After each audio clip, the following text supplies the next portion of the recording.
TV 2020 ekranlarından merhaba sevgili izleyenler. Gündem Özel programında Diyalog Medya Grubu Genel Yayın Yönetmeni Reşat Akar'la birlikte sizlerleyiz. Konuları sırasıyla paylaşalım.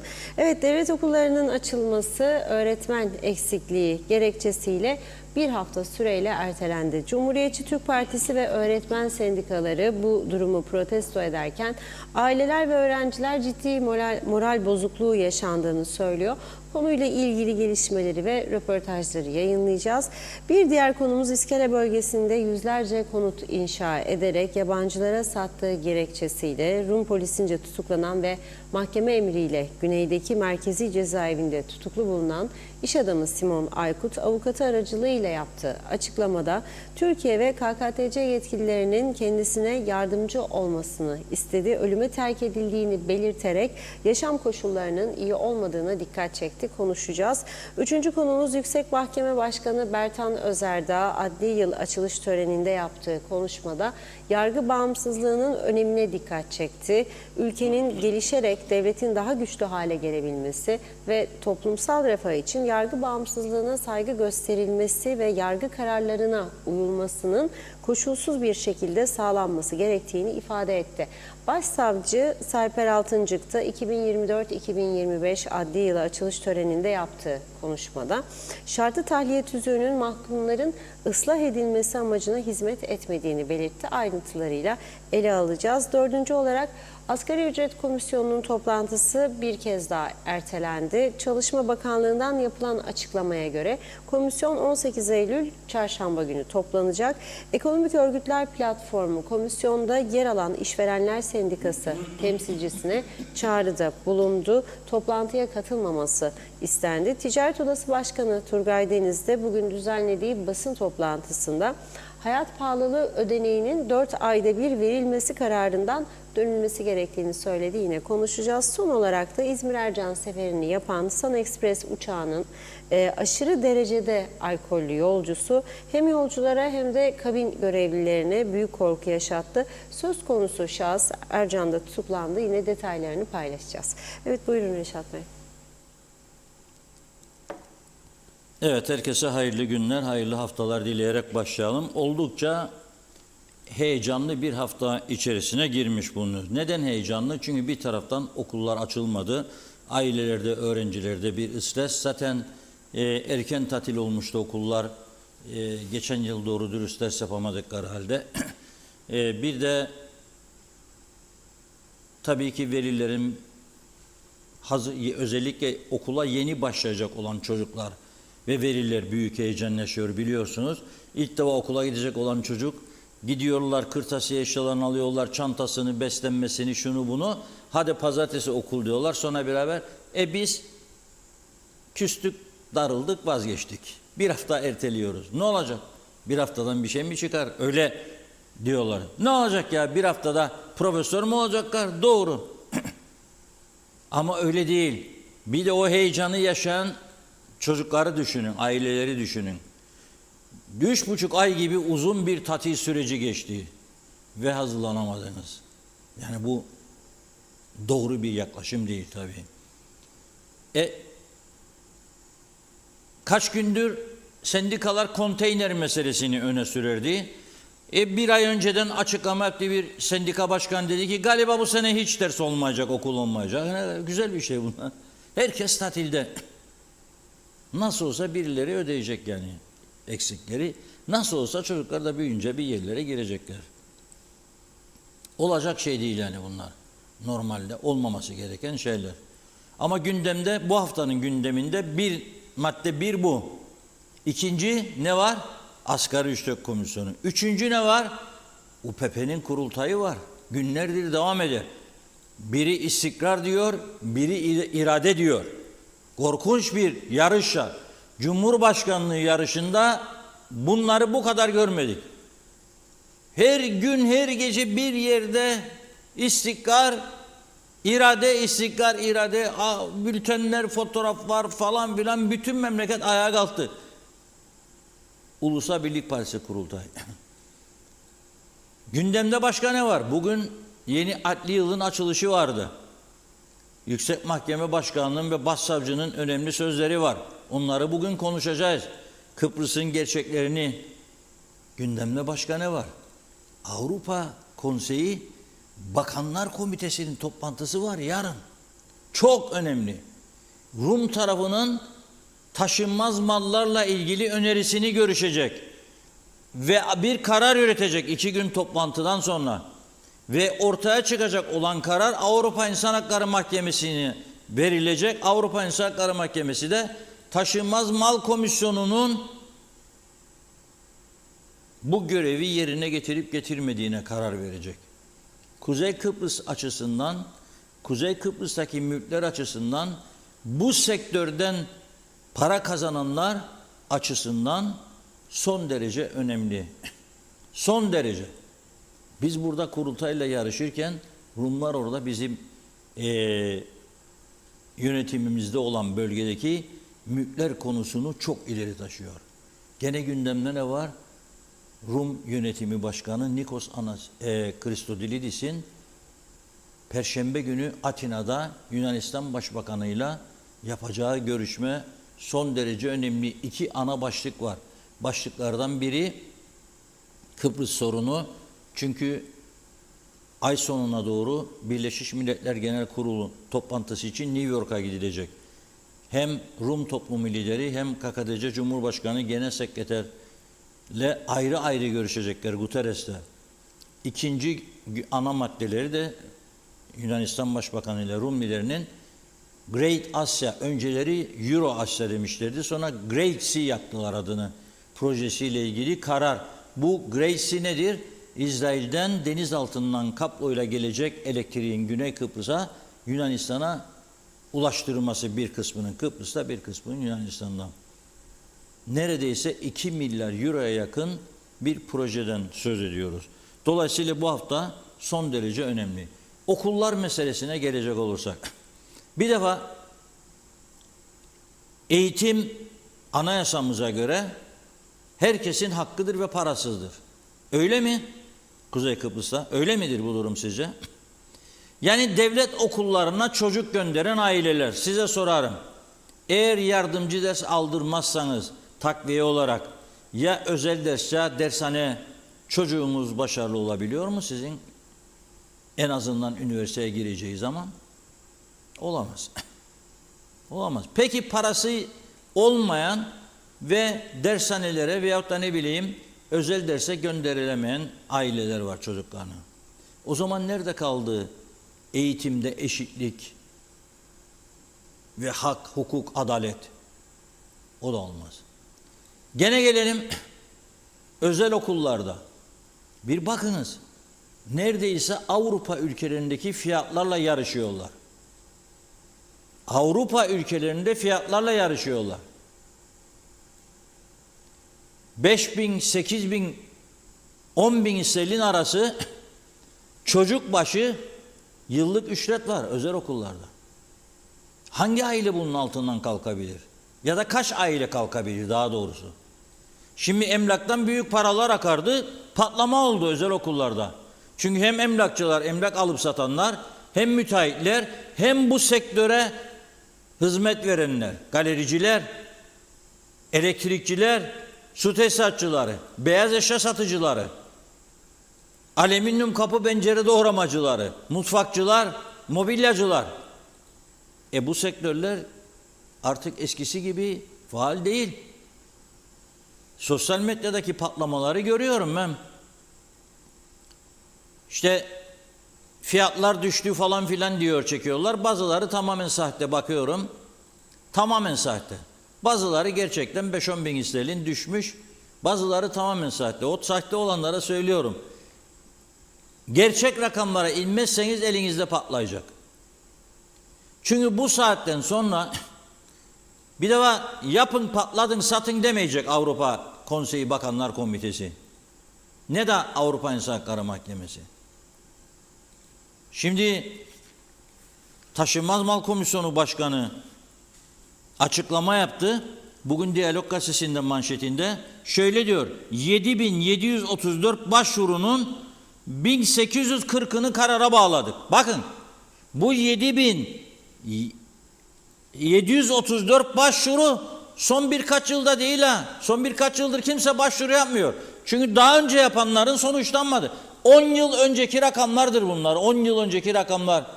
Ve 1800'ün sadece. Siz bu 7000'in, tabii bu şimdiki başkanın ve komitenin suçu değil ya. Ondan öncekilerine değil. Bu komiteye para aktarmayanların, karar üretemeyen siyasilerin suçudur. Sağında solunda Yüce Meclis'in suçudur esas. Bir yasayı çıkarmadığı için bu ülkede Yüce Meclis ondan bu hale geldi. Ondan bu hale geldi. Onun için etkileyecek. Herkes dengeyi normal düzeye getirmek zorundadır. Ama özellikle eğitim hata affetmez. Bugün bizim ülkemizde suçlardaki patlamanın birinci sebebi eğitimdeki seviye düşüklüğüdür. Uyuşturucu, sigara alışkanlığının, alkol alışkanlığının gençlerde patlaması eğitim seviyesinin düşüklüğündendir. Genel kültürün sıfıra yakın olması eğitimdeki düşüklüktendir. Sen 1 Ağustos günü tatil yapacaksın ve sana mikro uzatıldığında nedir bugün? En sıcak gün diye cevap vereceksin. Onun için mi tatil? Evet, onun için diyecek. Veya üniversiteyi bitirecek. Yaz bana bir kompozisyon diyecek hoca. About your father, baban hakkında. O da diyecek my father is a barber, saçları keser every day. Ve sen bunu güneydeki okulları bitirenlerle yarıştıracaksın. Nasıl yarıştıracaksın? Bizde okullar bir hafta ertelenirken açılması ve bizde öğrencilerin önemli bir kısmı konteynerlerde ders yapacak duruma gelirken ve bizde eğitim kalitesi yerlerde sürünürken Güney Kıbrıs cumartesi günü açıklanan bir habere göre robotik eğitime geçme programlarını tamamlamış. Hızlı bir şekilde devreye giriyor. Diyalog gazetesini mutlaka okumanızı tavsiye ederim. Çünkü burada konuşuyoruz ama çıktıktan sonra olaylar gelişiyor, yeni haberler geliyor falan filan. Bütün taze haberleri de toparlayıp gazete sayfalarına aktarıyoruz. Bizim ön sayfamızda dün alt alta 2 başlık vardı. Kuzeyde okullar bir hafta geç açılacak dedik.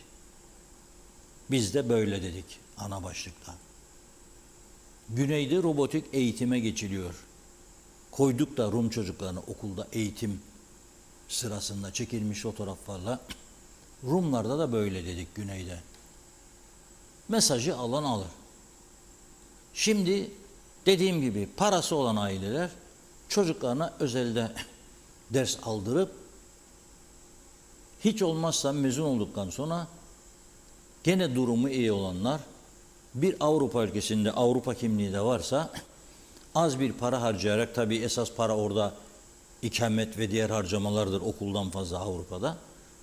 O şekilde çocuklarını yönlendirme imkanı bulabilecekler. Ama en çok üzücü veren taraf yeni başlayacak olan çocukların yaşadığı daha okul açılmadan üzüntüdür. Ne oldu anne, okullar açılmıyor mu? Hani okula gidecektik pazartesi? Ertelendi kızım, ertelendi oğlucuğum.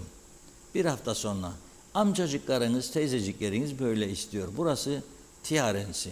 Hem de forever. Şimdi bir tane çıktı. Hani çok bahsederim ben, bizi dinleyenler bilecek, İngiltere'de İşçi Partisi, şimdiki değil daha önceki Tony Blair döneminden bahsederim. Yıl 1996, iktidara gelebilmek için İşçi Partisi eski katı solculuk söylemlerini bir kenara bırakıp Britain deserve better diye bir slogan buldu. İngiltere daha iyisini hak ediyor. Çok beğendi İngilizler bu sözü. Ve ne yaptı? Dedi ki okullarda homework club'lar açacağım. Ev ödevi kulübü. Nasıl yapacaksın bunu diye sormalarına fırsat vermeden dedi ki sayısal lotoyu haftada birden cumartesinden 2'ye çıkaracağım. Bir de çarşamba çekeceğim. yaklaşık elde edilecek olan gelir bu kadar olacak. Bu gelirin bu kadarını okullara, yeni okul ve homework club'lar için ödenecek mesailer ve tam gün eğitime rağmen geri kalan da bu kadar yeni hastane, bu kadar yeni doktor dedi ve inandırdı, iktidara geldi. Bir daha kazandı sonra seçimi. Şimdi yine bugün iktidarda İşçi Partisi. Bizde de bir uygulama başlatmışlar. Yardımcı öğretmen. Bunun normalde kadrosu varmış, yardımcı öğretmen ataması. Fakat devlet bunu atayamadığı için özel devlet okullarında mesela okul yönetimi kendi çaresini üretmeye çalışıyor. Diyor ki yardımcı öğretmen getirelim.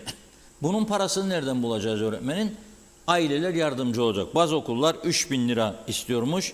Bazıları daha fazla 35.000 liraya kadar yıllık diyorum tabii bu. Çıkabiliyormuş. Evet, dolayısıyla eğitimde böyle bir sürece girilmiş bulunuyor. Tabii ben ne diyorum? Bir şey değil ya, ne olacak işte, bir hafta ertelensin. Deprem nedeniyle 2 ay, 3 ay okullarda ders yapılmadı. Çadırlarda çocuklar battı çıktı, çamurların içinde yapılamadı. Ve gene de tatil süresini kısaltmadılar. Her seneki gibi normal zamanda hadi evinize çocuklar Mayıs'tan itibaren koşturun 3,5-4 ay tatil. Öğretmenler tatil, çocuklar tatil. Sonra sen bundan başarı bekle. Evet, Ömer Kadiroğlu mikrofon uzattı vatandaşlara. Bakalım ne dediler bu erteleme ile ilgili olarak, izleyelim.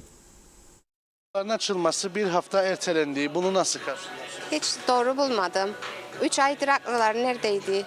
Yapsınlar mülakatlarını, şeylerini, öğretmen alacaklarsa atamalarını. Okulların durumu çok kötü zaten. Her yer dökülüyormuş, öyle derler okula giden çocukların aileleri. Bir de mesela komşularımızın çocukları var. Okullara 30 bin lira yazma parası almışlar. Bizim çocuklarımızın zamanında o kadar pahalı değildi. Uzun bir tatil dönemi zaten yaşadı çocuklar. Şimdi bir hafta daha okullar ertelendi.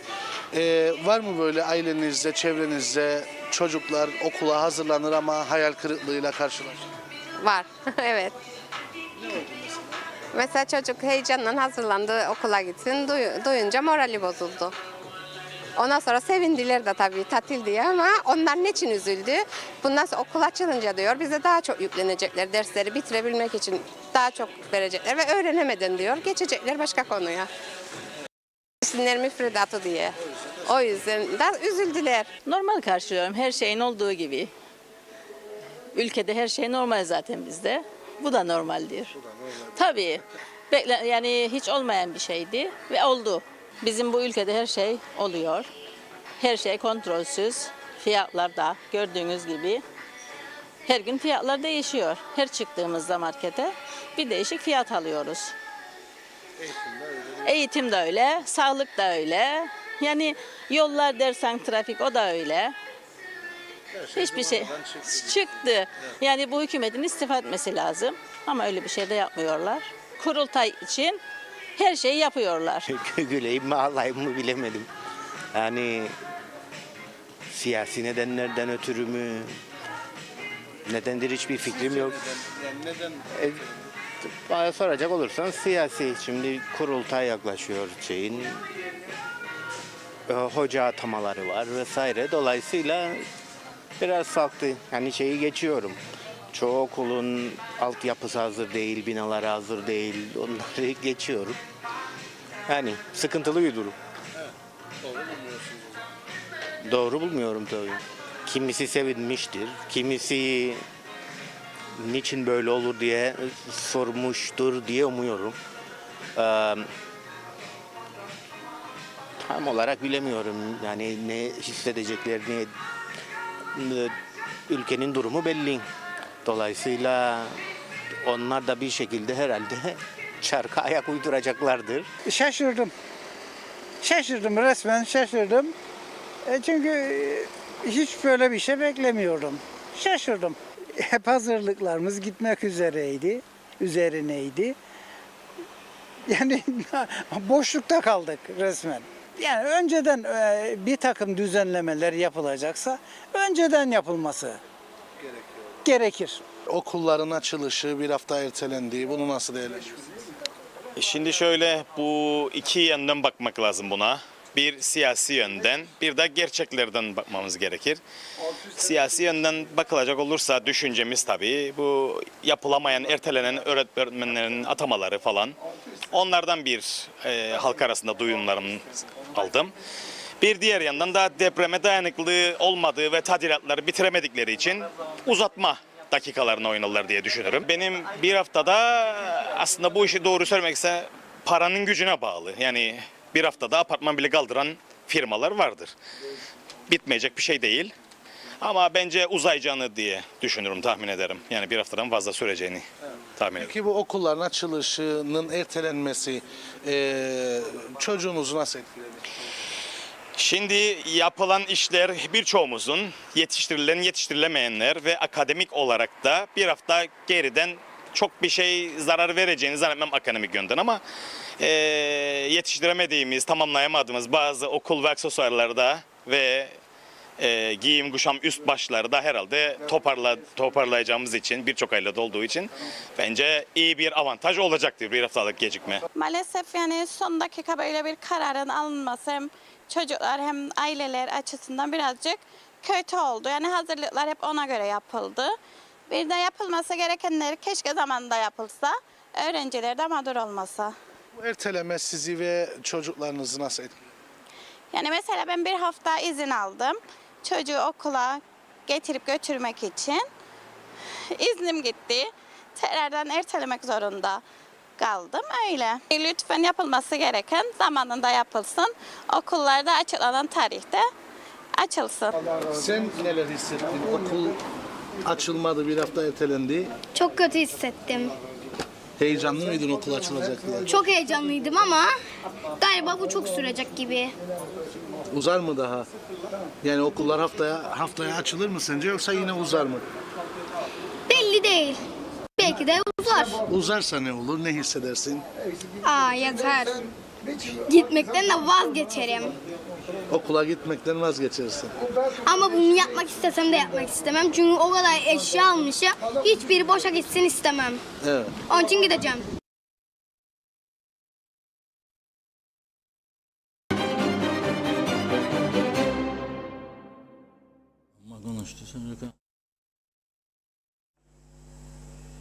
Evet, gördüğünüz gibi aileler rahatsız, çocuklar rahatsız. İşte eğitim süreci böyle. Eğitim sevdirirseniz başarılı olur. Eğitimi sevdirirseniz başarılı. Ha, bazı okullar var, onlar da sevdirmez. Ha, onu da söyleyeyim yani. Yeniliğe hiç açık değiller. Mesela bir tane ünlülerden birini söyleyeyim. İlk açılan özellerden biri. Şimdi İngiltere'de tahsil yapmış. Türkiye'de tamamlamış tahsilini. Çok yüksek başarılarla adaya gelmiş. Çok genç yaşta okula girmiş bir öğretmen. Şimdi çocuklara nasıl sevdirecek tarihi? Nasıl sevdirecek matematiği, coğrafyayı? Müzikli oyunlar yaparak, sevdirerek, değişik tiyatro oyunlarıyla Avrupa'da gördüğü yenilikleri, yöntemleri uygulamaya çalışır. Çocuklar bunu seviyor. Bir de mesela ödev veriyor. Diyor bak, ben sana bu ödevi verdim. Yapamazsan yarın geldiğinde ben sana yardımcı olacağım. Bunu götür annene yaptır, babana yaptır demiyorum. Yalnız annen ve baban sana ödev verildiğini bilmesi lazım. Onun için bu kağıdı götüreceksin, altına ya annen veya baban kimse evde, velin o imzalayacak gördüm diye verdiğin ödevi. Arkadaş, o eski işte 30 senelik sistemlerin esiri olmuş, değiştirmek istemeyenler, ne bu? Eski köye yeni adet mi getiriyorsun sen falan filan? Böyle saldırıya geçiyorlar. Bizzat tanık olduğum olaylardı diye söylüyorum. Halbuki çocuklar çok sevmiş, aileler çok sevmiş. No diyorlar. O zaman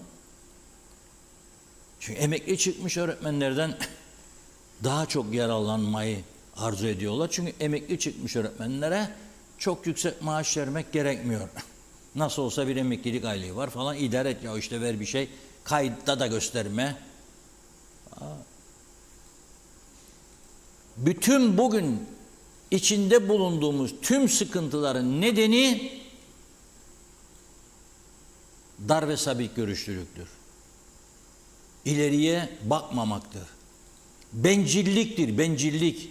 Ben kazanayım, benim olsun, benim olsun, benim olsun. Aha geldiğimiz nokta. Hepsi senin olsa ne olacak? Madem Rum tarafına gidemiyorsun, geçen sene bana Limassol Şarap Festivali'nin fotoğraflar paylaşırdın. Da bu sene gidebiliyor musun şimdi? Başlıyor festival. Hadi bakayım git daha da oradan. Ha, sevindiğim için söylemem. Ama paylaşmadınız siz de hiçbir şey. Bu taşınmaz mal komisyonu, biz burada bağırırken bu adama çok söyler ya. Vermem ya gavurun para şeyine mana, paramı vereceğim ya, vermem etmem. Ne karışır ha, hiçbir şey yapamaz bize. Gelsin Rum bakayım ayaklarından vurun falan filan. Böyle voyvodaca konuşanlar da oldu çok. Biliyorum ben. İsmen de sıralayabilirim. Bir 30 kişi size. Ha, sonunda geldiğimiz nokta. 7400 kusurdan 1800. O 7400'ü 7 sene, 6 sene, 5 sene evvel bitirmeleri lazım ki bitirdikçe arkası geleceğiydi. 17.000, 27.000 olacaktı. Ve bugün bu davalar olmayacaktı. Gidebileceydiniz Limassol'daki şarap festivaline, şaraplarınızı içesiniz güzel güzel. Ve yerlerine kadar uçasınız business class Londra'ya ya da ne bileyim ben Berlin'e ya da bilmem Dubai'ye de orada 7 yıldızlı otellerden de fotoğraf paylaşasınız. Hadi bakalım şimdi.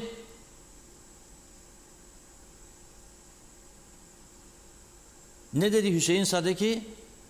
Emlakçılar Birliği Yönetim Kurulu üyesi. Sağlık durumunda bile güneye gitmekten korkuyorlar.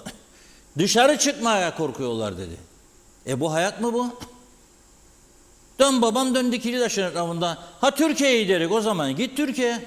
Ama birkaç ay sonra Türkiye Avrupa Konseyi'nin veya AYİM'in ne şartlar getireceğini bilemiyoruz. Yani Türkiye'nin Avrupa Birliği ile Gümrük Birliği anlaşması var. Yani Kıbrıs'ta 30-40 kişinin varlığı, mal varlığını garantiye almak için Türkiye Gümrük Birliği'nden mi kopacak? Kıyametler kopar Türkiye'de. İhracatının %60'ı 65'i Avrupa Birliği üyesi ülkelere. Nasıl vazgeçecek bundan? Daha Türkiye şu anda Gümrük Birliği'ni genişletmek için mücadele veriyor. İşte geldiğimiz noktada ana sorunu kendimizde aramamız lazım. Her konuda. Paylaşımcı değiliz. Birbirimizi desteklemekten yana değiliz. Daha ucuz işçi için en katil insanları bu ülkede beslemeyi kabul ettik. En korkunçları. Bakınız, ilk defa bir Kıbrıs Rum lideri Nikos Christodoulidis. Bugün Rum gazetelerinde var. Yarın okuyacaksınız bizim gazetede. Ne dedi biliyor musunuz? 2 tane sorunu var dedi benim ülkemin. Biri dedi elektrik fiyatları çok yüksek. Doğrudur, bizden de yüksektir. İkincisi de dedi yolsuzlukta dedi Meksika benzetmesine düştük dedi. Meksika gibi yolsuz bir ülkeyik dedi. Yolsuzluklarda ünlendik. Dıştaki imajımız, itibarımız bu şekilde zedelendi dedi. Aman oğlum aman, ilk daha bir cumhurbaşkanı bunu söylemiş. Ah dedim, keşke bizimkiler de söyleyebilse. Biz Meksika'nın da gerisindeyiz. Nijerya, Sudan, Somali. Zaten o milletin vatandaşlarından 100.000 kişi var bunun içerisinde belki de. Sayılarını bilmezler. Yakalandıklarında 300 gün, 700 gün, 900 gün kaçak olduğu çıkar ortaya. Onların da bizimle beraber karışmasıyla birlikte yolsuzluk algımız daha büyüdü. O Meksika dedi, ben buradan söylüyorum. Somali'ye razıyım. Çünkü onda nedir skandallar, yolsuzluklar? Ağırlıklı olarak altın pasaportlar, Kıbrıs Cumhuriyeti pasaportu, vatandaşlık verdiler. Kilise bile bulaştı bu yolsuzluğa. Ama bir önceki lider Anastasiadis döneminde onun hukuk bürosu Interpol'ün aradığı dünyanın sahili mafyalarına pasaport verdi.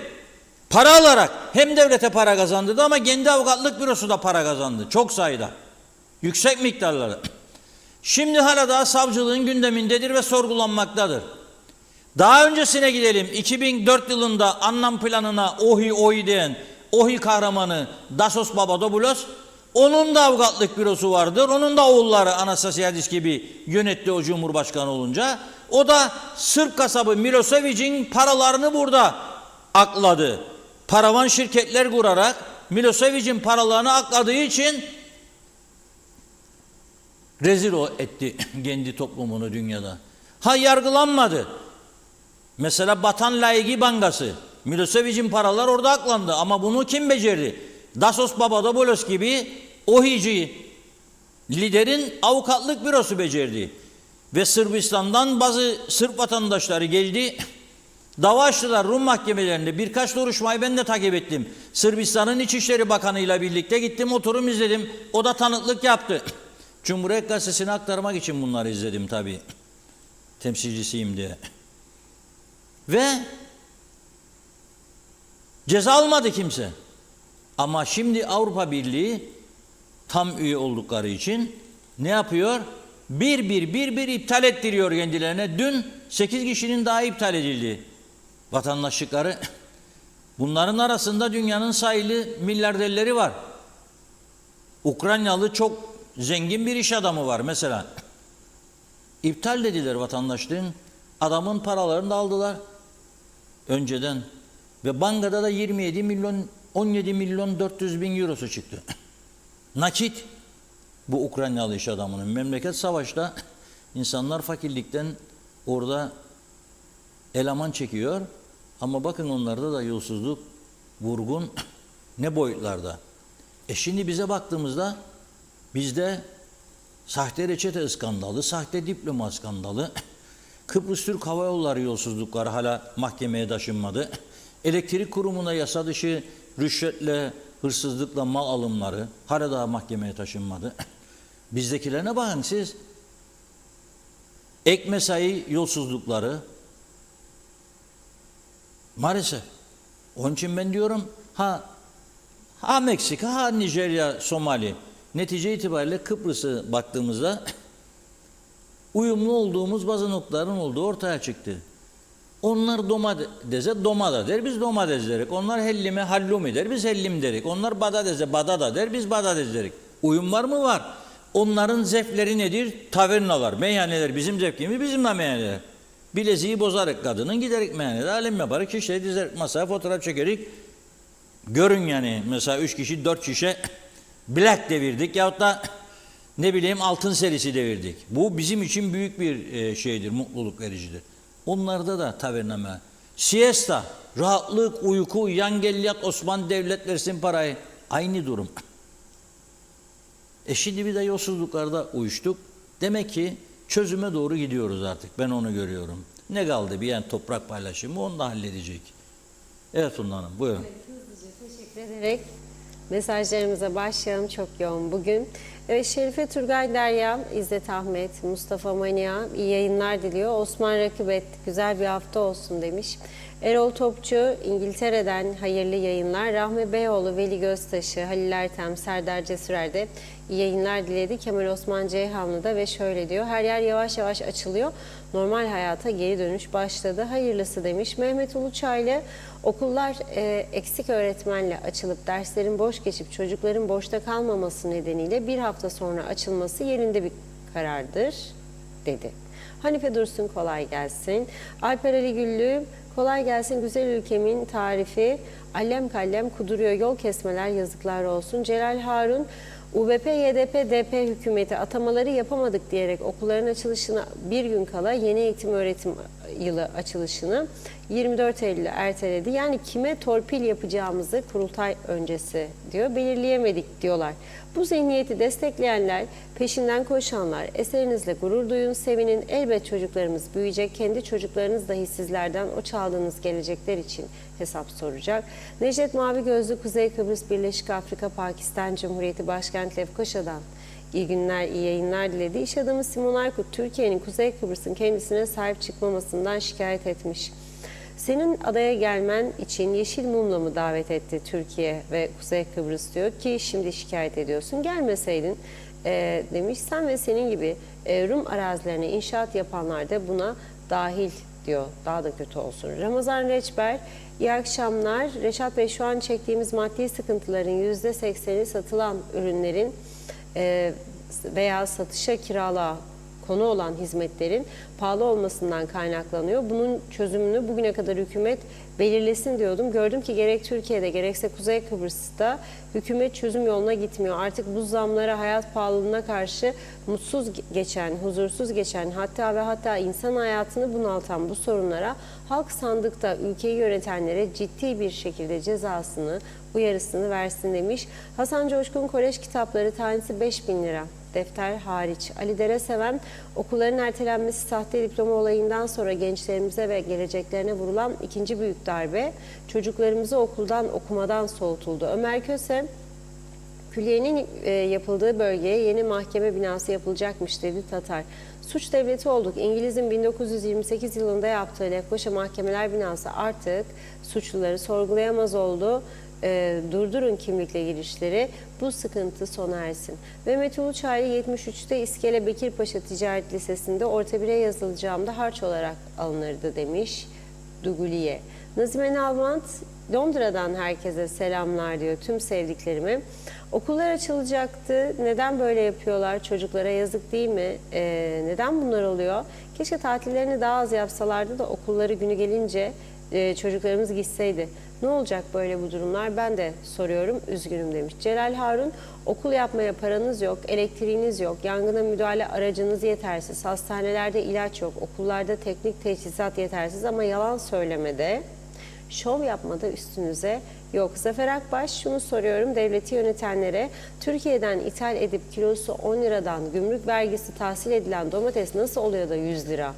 Kilosu. Bunu açıklasınlar demiş. Mehmet İnancı, Yüce Meclis'in 99 günlük tatili bitti mi diye soruyor. Ömer Özmen, gündem yegane kurultay ve ahbap çavuş ilişkileri, yani kurultay delegesi olan öğretmenlerin daha fazla mama alabilmesine imkan tanıyacak düzenlemenin yapılamaması, bir hafta bu fırsatı değerlendirecek öğretmenler için diyor. Bu yüzden okulların açılması ertelendi. Yağma Hasan'ın böreği, KKTC gerçeği.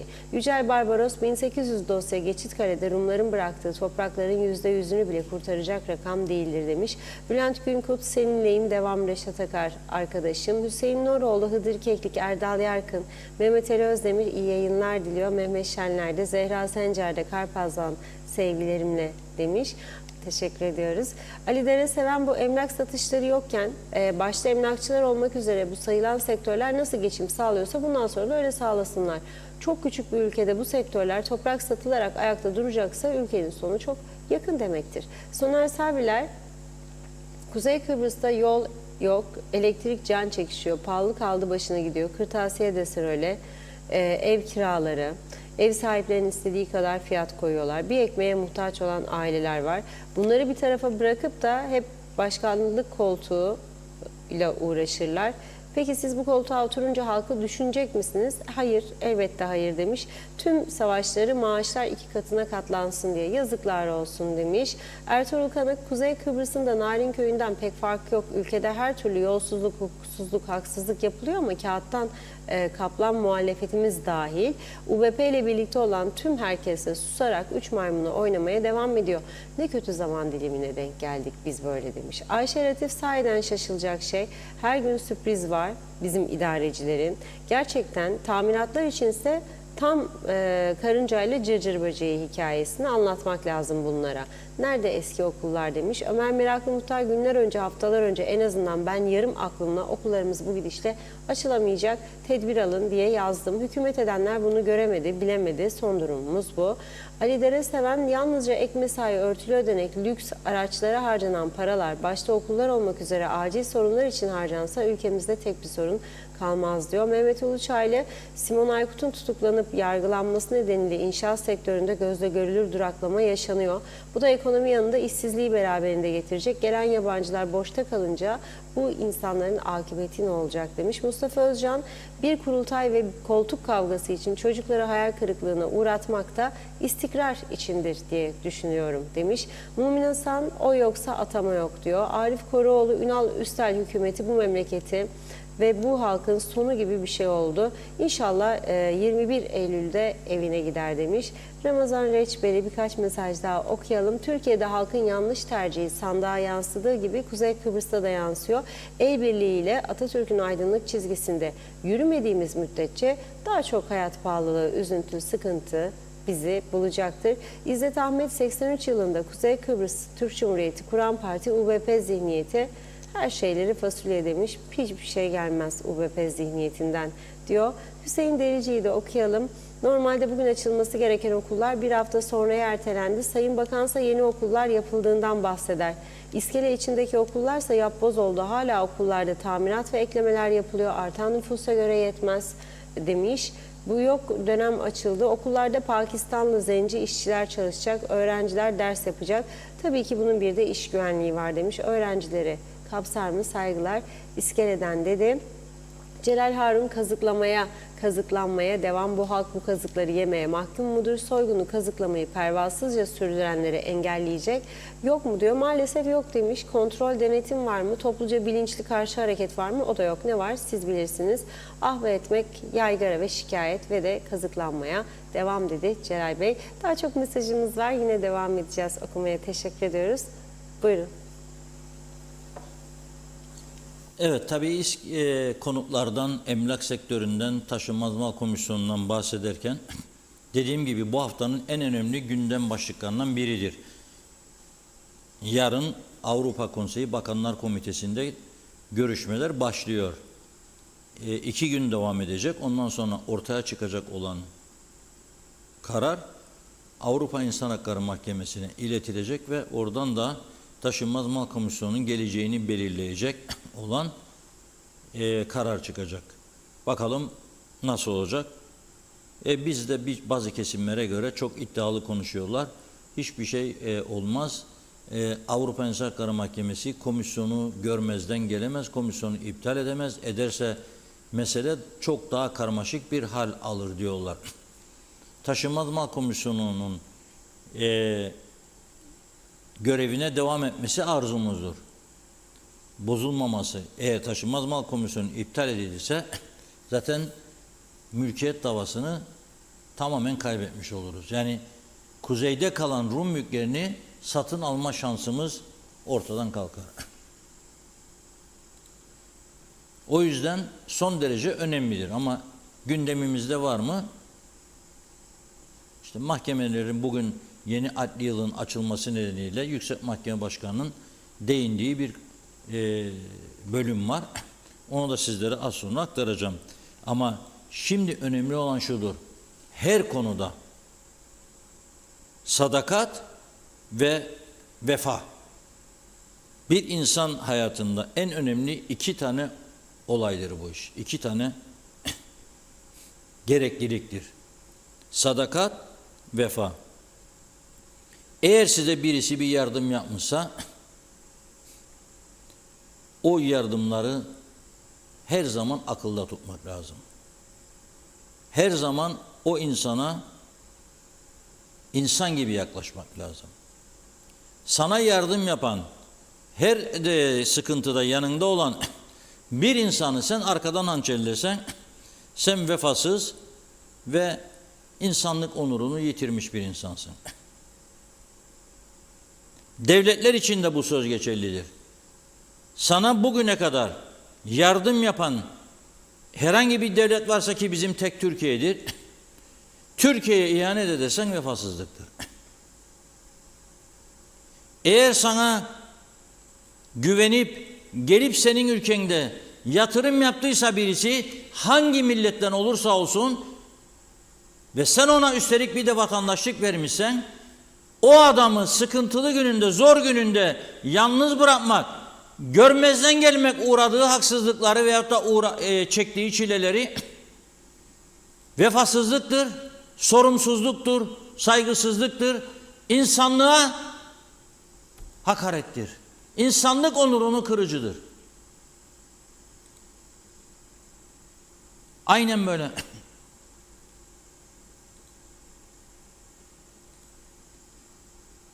İskele bölgesinde Sezar konutlarını yapan işte İsrailli iş adamı diyoruz. Simon Aykut. Bir tek diyalogda bulabilirdiniz bu ayrıntıyı. Cumartesi günü biz yayınladık. Nereden? Araştırma yaptık, sorduk, soruşturduk, öğrendik. Çünkü Cuma akşamı avukatlarından bir açıklama geldi. Biz o açıklamayla yetinmedik. Dedi ki nedir bu açıklama? Yani tam alamadık biz bu mesajı. Hangi avukat? Nerede yapmış? Falan sonunda detayları geldi. Cumartesi günü de hafta sonu olmasına rağmen avukatlarının yayınladığı 2 tane kimlik kartı vardı. Biri Türkiye Cumhuriyeti kimliği, biri Kuzey Kıbrıs Türk Cumhuriyeti. Simon Aykut, İzmir doğumlu bir İsrail kökenli bir insan, iş adamı. Oldukça varlıklı ve kendini iş sahasında kabul ettirmiş birisi. İzmir doğumlu, İsrailli. Aynı zamanda İsrail vatandaşı, aynı zamanda Portekiz vatandaşı ve aynı zamanda Kuzey Kıbrıs Türk Cumhuriyeti vatandaşı. İhsan Küçük hükümeti döneminde Bakanlar Kurulu kararıyla vatandaş yapılmış. Fakat bizdeki bu bürokratik işlemler biliyorsunuz her konuda aylar yıllar aldığı için 9 ay sonra da Özkan Yorgancıoğlu hükümeti döneminde kendisine kimlik kartı takdim edilmiş. Kuzey Kıbrıs Türk Cumhuriyeti'nin vatandaşıdır. Şimdi iyi düşünelim. Bu adam Kıbrıs'a geldiğinde yani elini kolunu sallayarak geldiği, hiç kimseyi tanımadan, bilmeden, hiç kimseyle yakınlaşmadan, hiç kimseyle hediyeler paylaşmadan araziler alabildi ve yapabildi bu konutları. Öyle mi düşünüyoruz? Öyle mi çözdü izinlerini? Çözülür mü bu ülkede izinler? Bir şeyler olmazsa çözülmez. Peki nerededir şimdi bu insanlar? Siz ona o hakkı verdiniz devlet olarak. Merak etmeyiniz dediniz. Bu kağıt parçası var ya, bunun üstünde forever yazar. Gördünüz mü siz? TRNC. Bizim devletimiz arkasındadır bunun. Garantisidir dediniz. Verdiğiniz adama eşdeğer diye Koçan satın aldı arsaları. Akıttı paraları, dikti üstüne binaları. Sattı, kazandı mı? Kazandı tabii, enayi mi? Üstelik Yahudi bir adam kaybedecek, yani kaybeden Yahudi duydunuz mu hiç? Kazandı. Ama ya o insan güneyde tutuklandıktan sonra da hapise götürüldü 2 defa ve size çağrı da yapar. Diyor ki unuttunuz beni diyor. Unuttun beni Süleyman diye bir şarkı vardı. Ölüme terk ettiniz beni burada diyor. Ama gene bir ses çıkmadı bizim taraftan. Ya demediler. Bu adam bizim yasalarımıza göre geldi, çalıştı etti, ne yapalım? 2004'te evet deydiniz, anlam planı çözeydiniz, bunlar olmayacaktı falan, bir şeyler deyin ya. Yalandan da söyleseniz, içinizden geçmese de deyin. Yalandan da olsa. Onu da demediler. Korkuyorlar çünkü. Korkuyorlar. Peki ben şimdi sorarım. Yarın bu adam mahkemeden avukat aracıyla başka açıklamalar yayınlarsa da belgeleri de yayınlar, ne olacak oğlum? Ne olacak? Onun için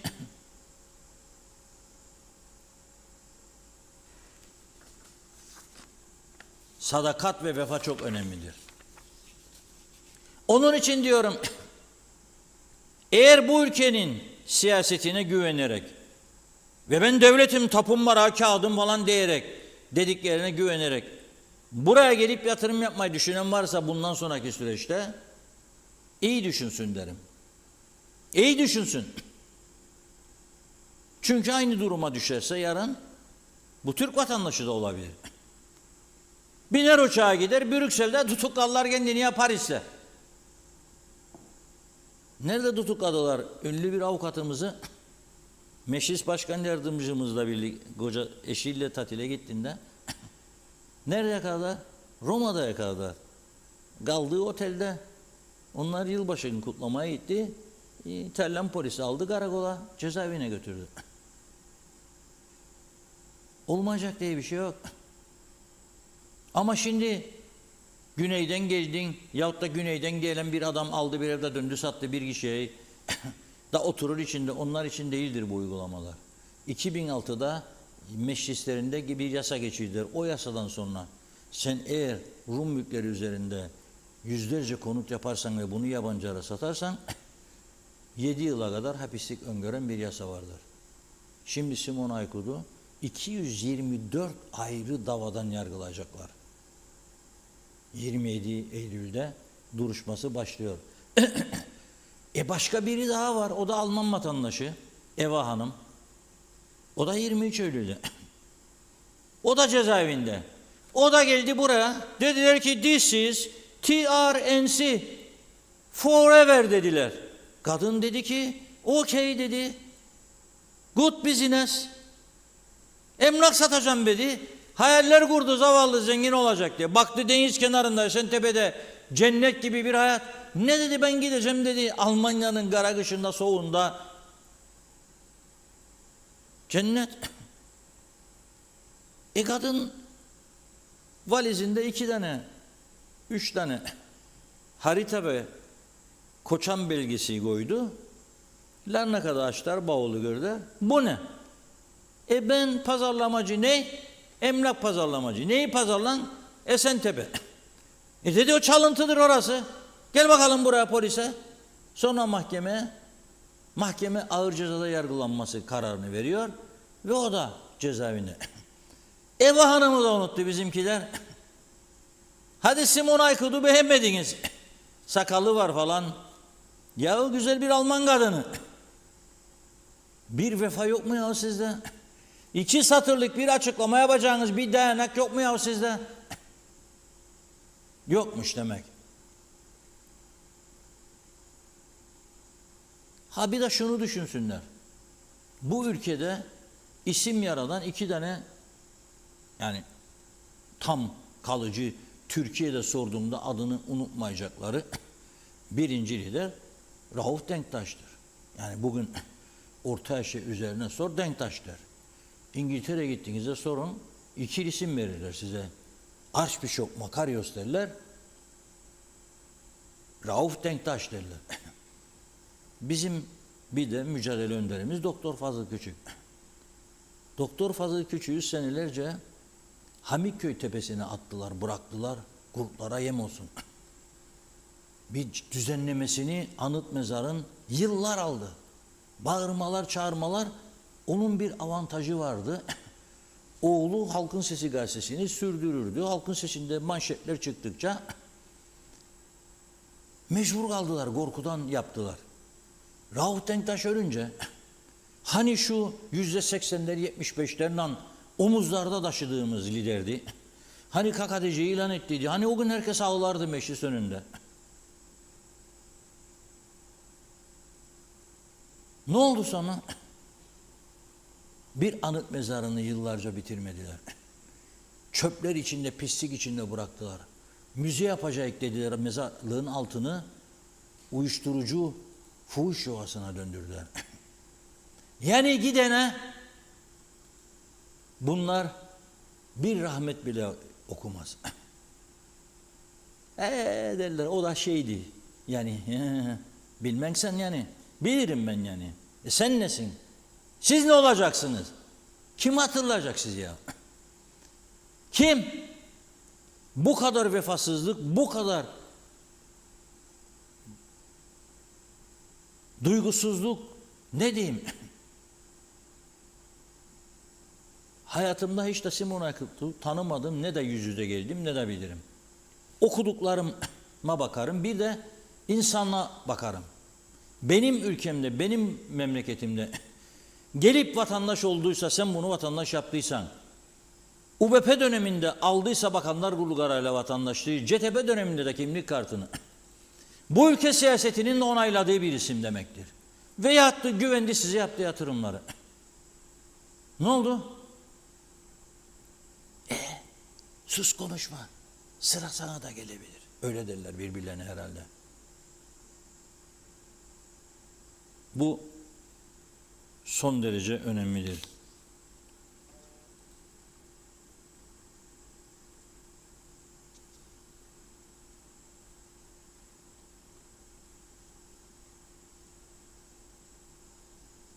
Bu diyor gerçek bir mahkeme davası değildir diyor avukatlar aracıyla yaptığı açıklamada Benim güneyde varlıklarım vardı diyor. Bunu çok iyi biliyorlar diyor. Buna rağmen çifte standart uyguluyorlar. Tutuksuz yargılanmasını kabul etmelidir çünkü. İnsan haklarımı ve yasal haklarımı umursamıyorlar. Müzakerelerdeki koşullarını iyileştirmek amacıyla beni rehin olarak kullanıyorlar diyor.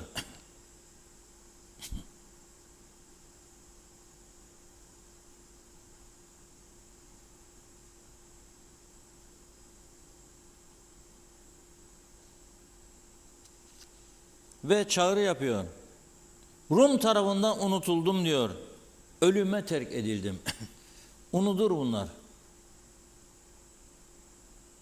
Kıbrıs'a yatırım yaptı diye cezalandırılan kendi vatandaşımız Öz Kıbrıslı Asil Nadir'i unuttu bu millet. Asil Nadir'in yakalanması için çalışanlar oldu. Tutuklanması için. Gene burada büyük yatırımları var. Besim Tubuk Bey hem Türk vatandaşı hem KKTC vatandaşı. Tutuklanması için Türkiye makamları nezdinde girişimler yapanlar var.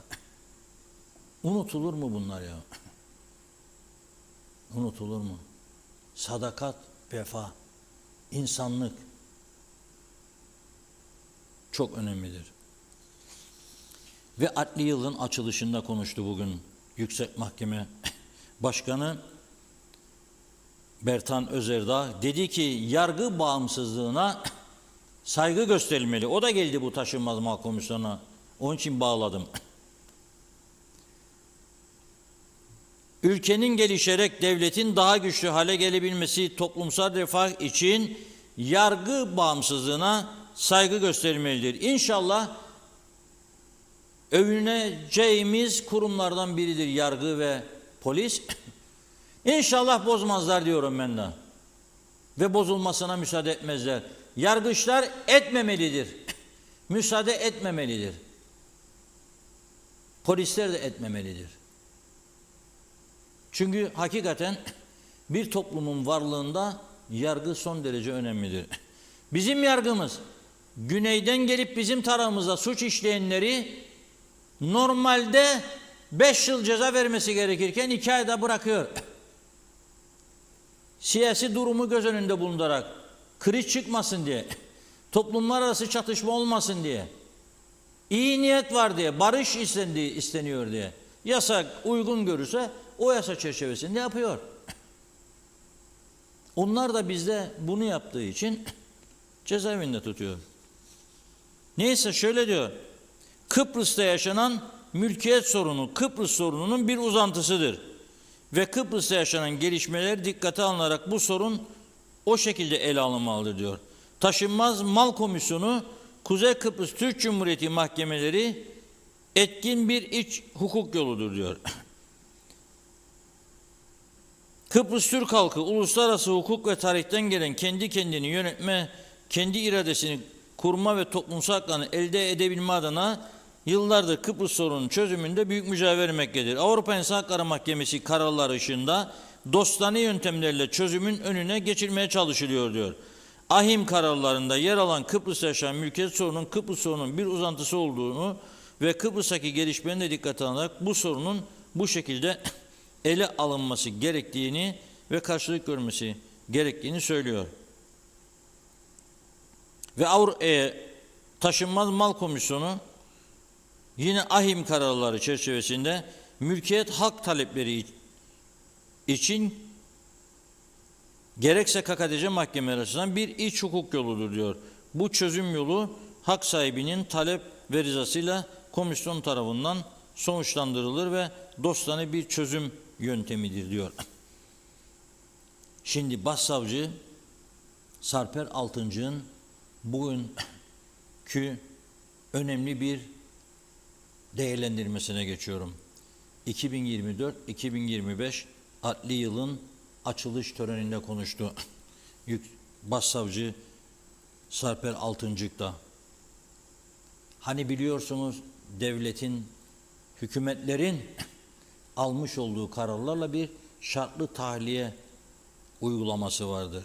Şöyle diyor, hukuk devletinde cezalara müdahale edilmesi kabul edilebilir bir durum değildir. Şartlı tahliye tüzüğü mahkumun ıslahı amacına hizmet etmiyor diyor. Şimdi bu konuşmalar yapılırken ekrana gelsin böyle kalabalık oturuyor. Herkes oradaydı. Cumhurbaşkanı da dahil. Zaten her sene yetkililerin katılımıyla kalabalık toplu halde. Hepsi orada gördüğünüz gibi. Onların huzurunda söylüyor. Peki bir şeyin değişeceğine inanıyor musunuz? Yani şartlı tahliye tüzüğü daha da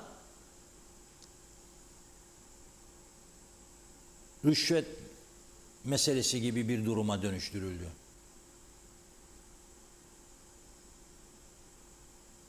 Üçte birini çektikten sonra da cezaya müracaat edebilir dediler.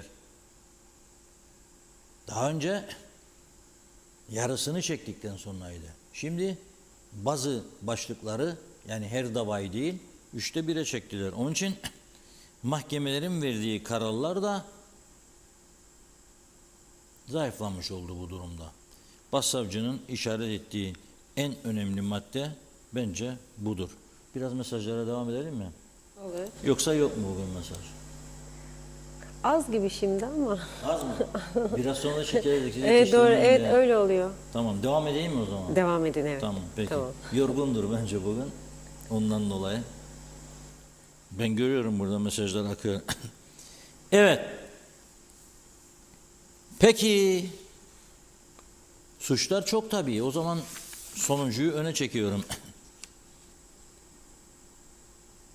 Bugün ayın 16'sı. Dün 15'i. Sabah 09.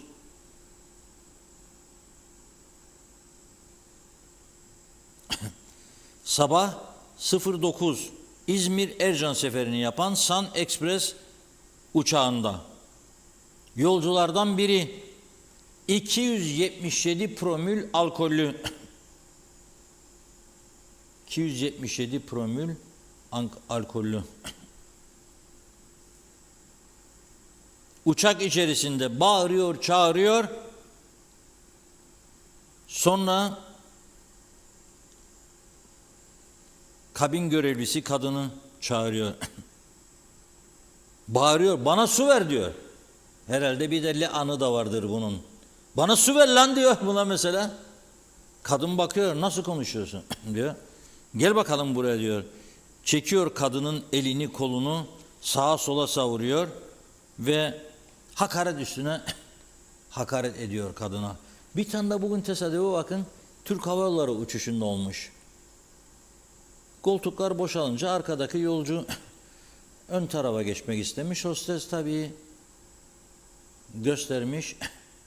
Yer tamam buyur demiş.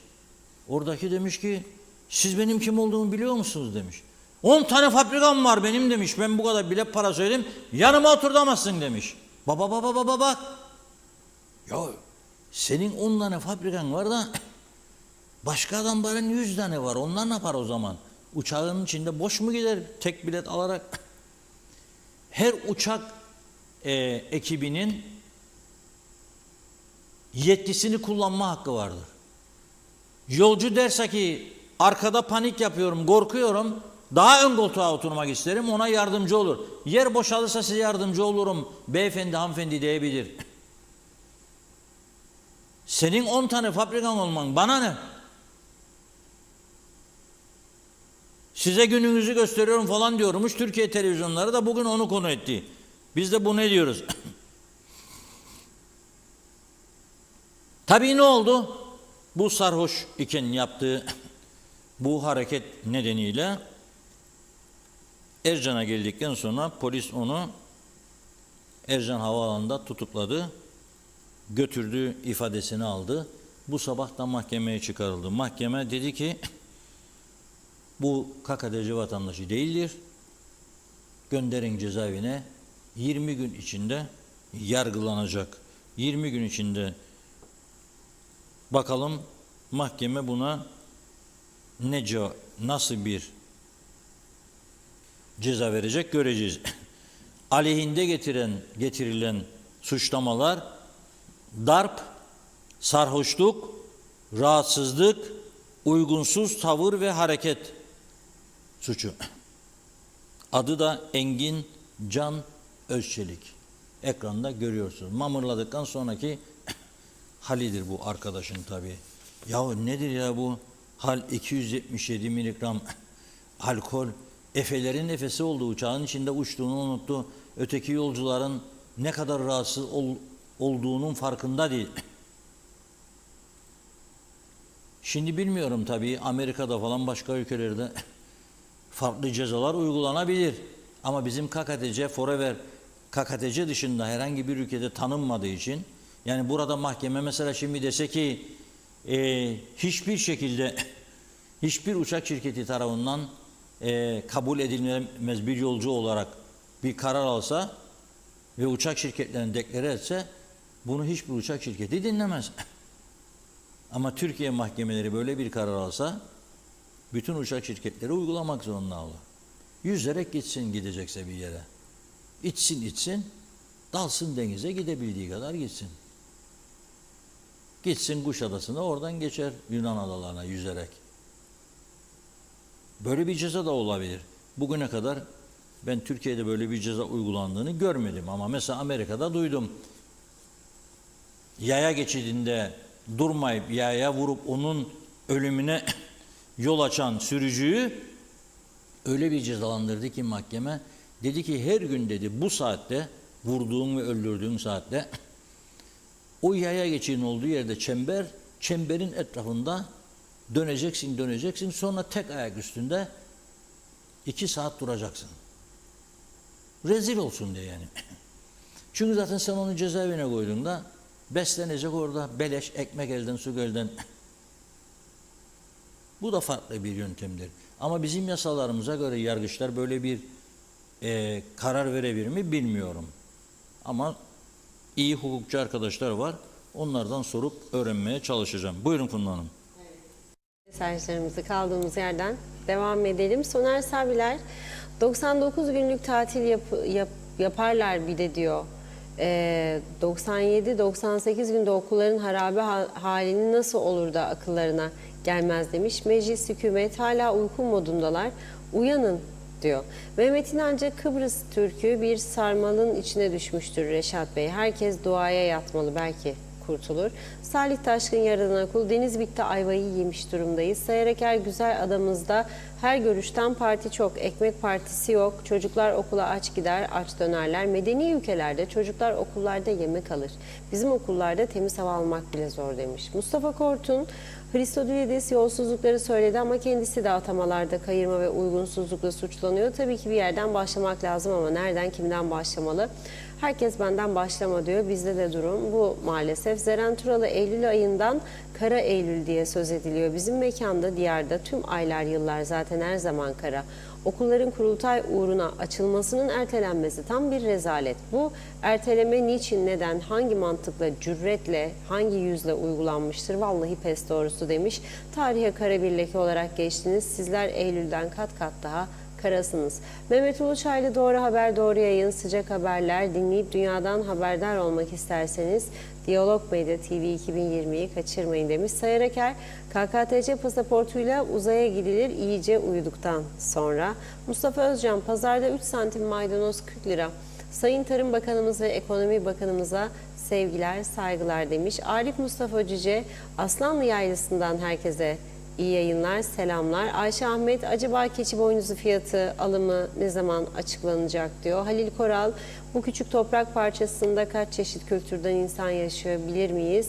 Mehmet İnancı, Simon TC'de doğmuşsa bu iş adamına Türkiye ve Kuzey Kıbrıs yetkilileri yardım etmekle yükümlüdür.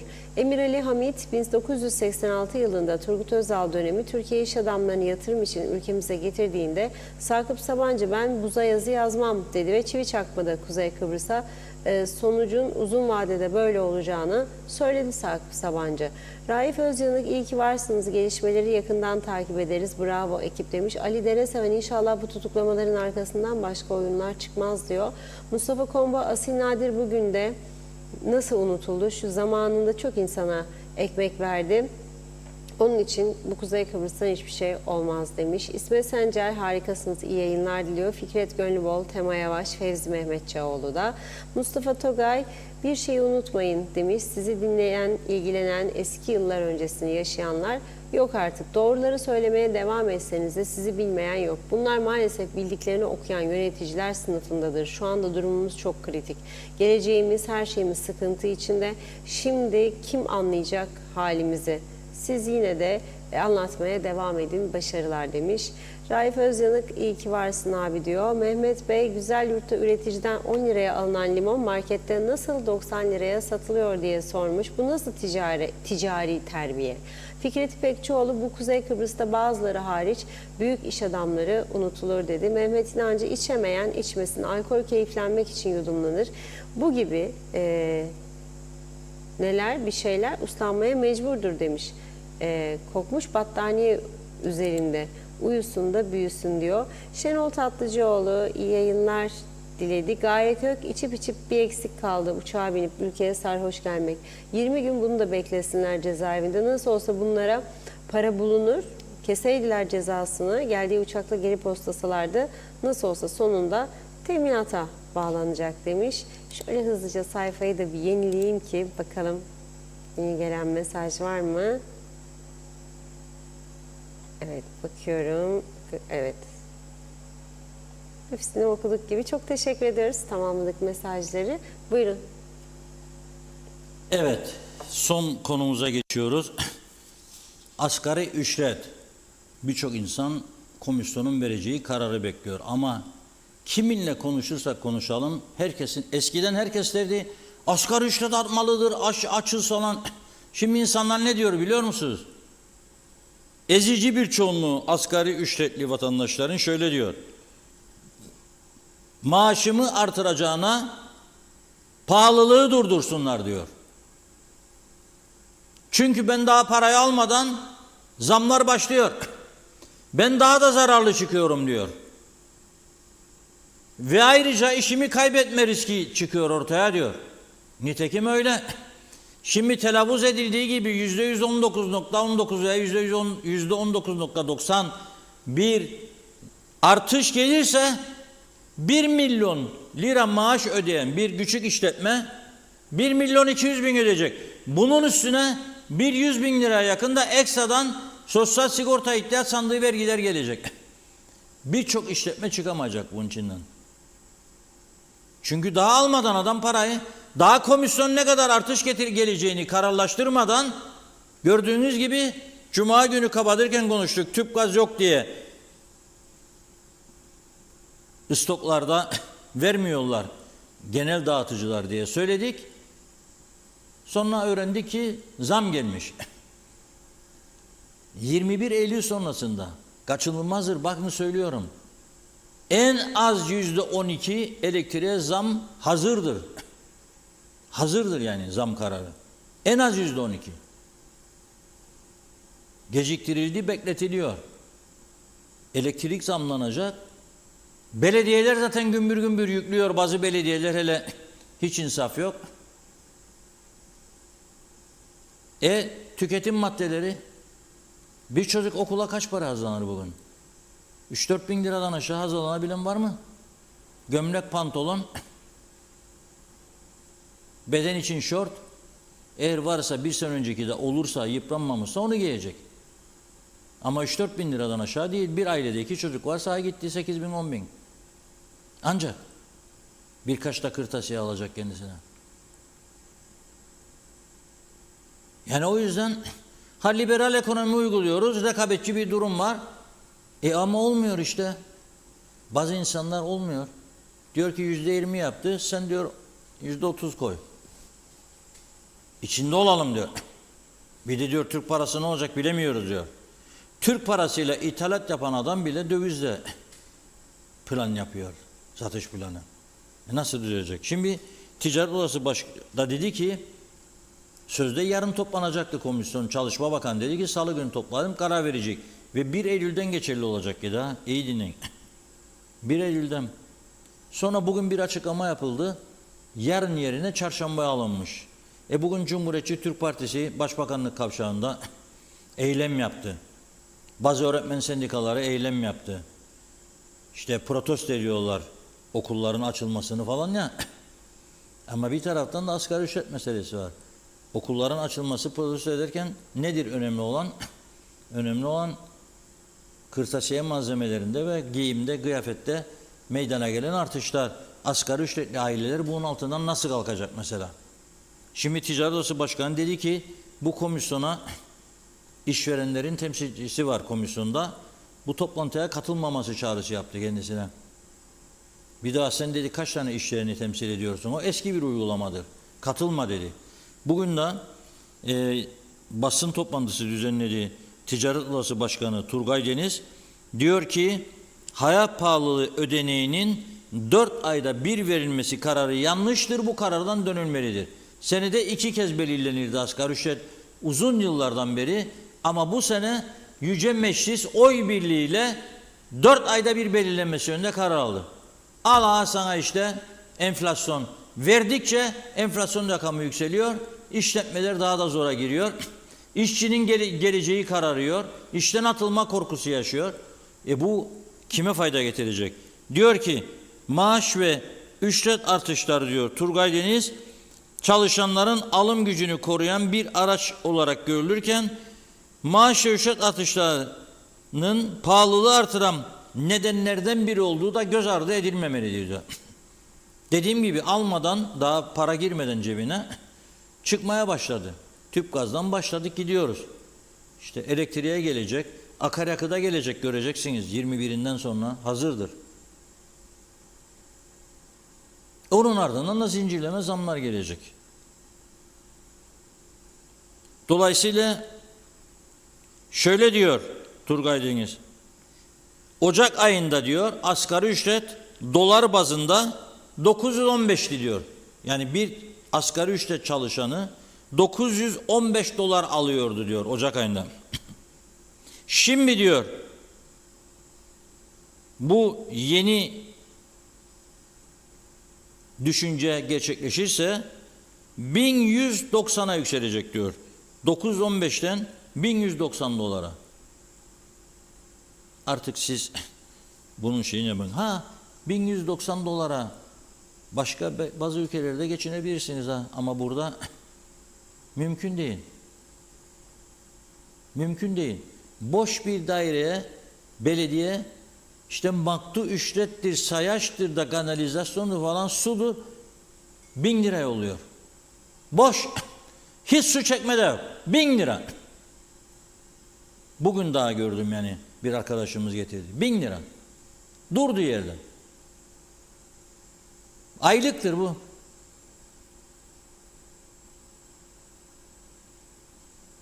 Yeter mi? Yetmez. Liberal ekonomi var. Kontrol altına alamam çarşıyı. Ne kapı koyup bekçi koyup Türkiye'de yaptıkları gibi soğanları mı kontrol edeceğim? Soğan fiyatlarını yapacağız. Hayır ama o değil. Vergileri sıfırladıkları ürünlerde hiç olmazsa devletin adaletli davrandıklarını kontrol etmek lazım. %16 KDV kalktı halde sen fiyatları geri çekmek yerine daha da yükseltirsen o zaman işte buna devlet müdahale edebilir. Çünkü burası küçük bir ülkedir. Burası Amerika değildir. Polisiye tedbirlerle bazı şeyleri önlemek mümkündür. Ben mesela iddialıyım trafik kazaları da önlenebilir.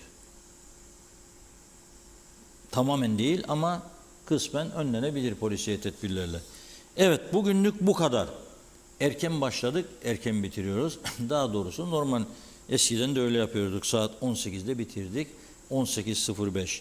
Yarın inşallah, maşallah yeniden görüşmek üzere diyelim. Hoşça kalın. Evet biz de size teşekkür ederim. Tamamlayalım sevgili izleyenler. Yarın yine aynı saatte görüşmek üzere. İyi akşamlar.